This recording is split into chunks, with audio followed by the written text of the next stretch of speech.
On rusted rails slicing through the Eastern European woods, a night train glided silently. Carrying secrets that should have stayed buried, Lucas just wanted to return to Berlin. But what he encountered in that quiet compartment was not another passenger.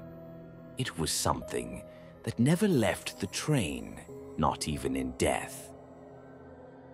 Lucas, 23, a university student from Vienna, had just attended a seminar in Prague.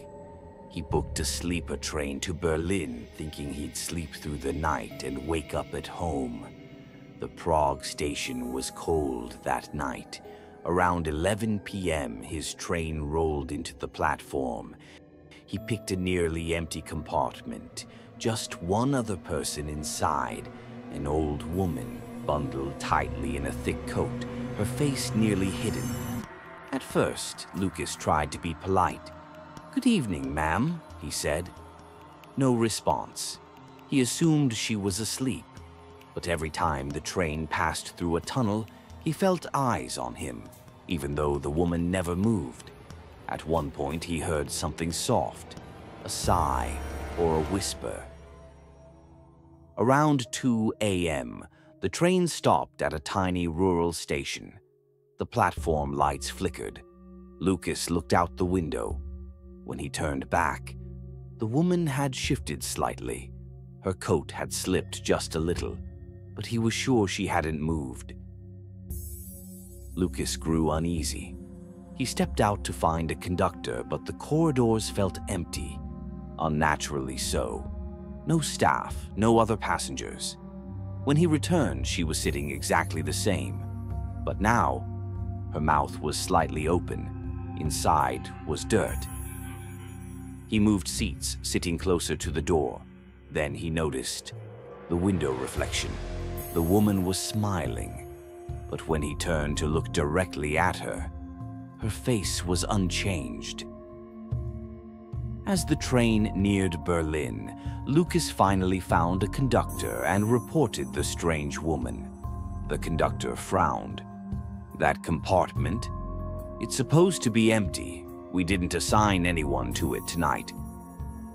They returned together. The compartment was now empty. No old woman, just her coat slumped on the seat and a handful of damp earth. The conductor turned pale. 2 nights ago, an old woman passed away in that seat. We haven't had time to fully clean the compartment yet.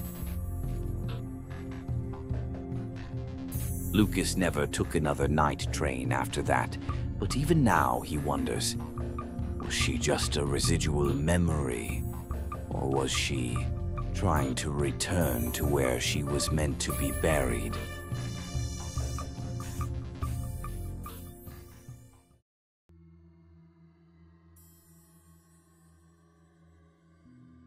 In a snow-covered corridor between Warsaw and Munich, a sleeper car glided through the night, metal wheels groaning like distant cries. Emilia just wanted to sleep, but something in that car whispered her name, again and again. And by the time she realized she wasn't alone, it was already too late to get off. Emilia, 29, a legal assistant from Krakow, boarded the train with a single wish: to rest in silence. She paid extra for a private sleeper.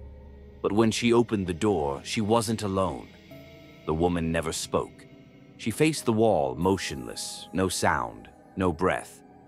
Emilia assumed she was asleep, but why was her suitcase dusty? Around 1 a.m., something stirred. A whisper, soft, then urgent, like someone talking through fabric. Then, a gentle knock, not from the door, but from inside the wall. Emilia fled the cabin and entered the corridor. She walked and walked, but somehow the hallway repeated. Same cabin number, same flickering light. The train had become a loop. Then she saw it, in the reflection of the window, a woman with blonde hair standing behind her. But when she turned, no one was there. Emilia returned to the cabin. The top bunk was empty. Only strands of hair remained, and scratched words on the wood. "Do not sleep." Then the lights went out, and the whispers returned, louder. Then a hand gripped her ankle. At dawn, the train reached Munich. Train staff found Emilia unresponsive, shaking, clutching strands of blonde hair. No one else was booked in her cabin. 1 week later, cleaning staff discovered a hidden notebook under the bunk. On the last page, a message. "They whisper when you're awake, but they come when you sleep." Some sleeper cars never truly stop. They travel in circles, waiting for the next lonely soul to whisper to. If you're taking a night train soon, stay awake.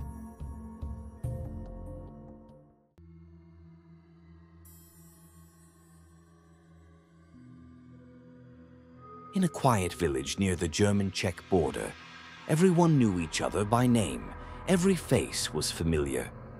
Then, one gray autumn morning, a man appeared.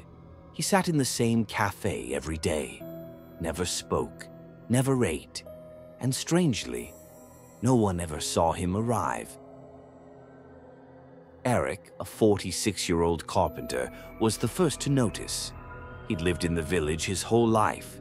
He knew everyone, but not this man. He tried to greet him once. The man simply turned and smiled, but that smile didn't reach his eyes. Eric asked Petra, the cafe owner, about him, but Petra frowned. "You were sitting alone," she said, but Eric could swear the man had been there. Over the next few days, Eric kept seeing the man, standing at the end of alleys, on empty fields, facing the woods, never moving. When Eric pointed him out to others, they looked in the same direction and said, "There's no one there, Eric." On the 7th night, Eric heard footsteps on his roof.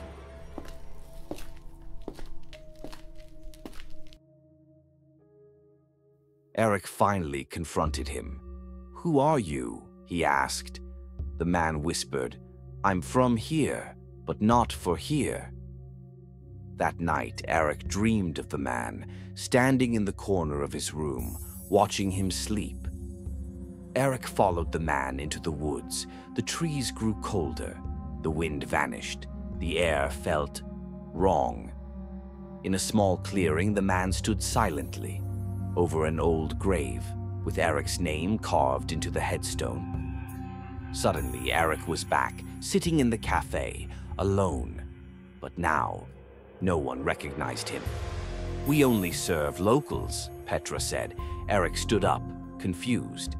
Outside the window, a man sat watching him, a man who looked exactly like him. And when the cafe bell rang behind him, no one turned. Some villages keep the dead close, and sometimes they come back.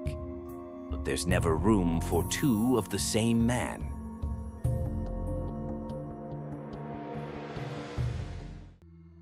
Don't be too quick to turn off the screen. Some things like to slip out with the last light. And if you hear a sound in the corner of your room tonight, don't answer. Because sometimes the one who answers isn't human.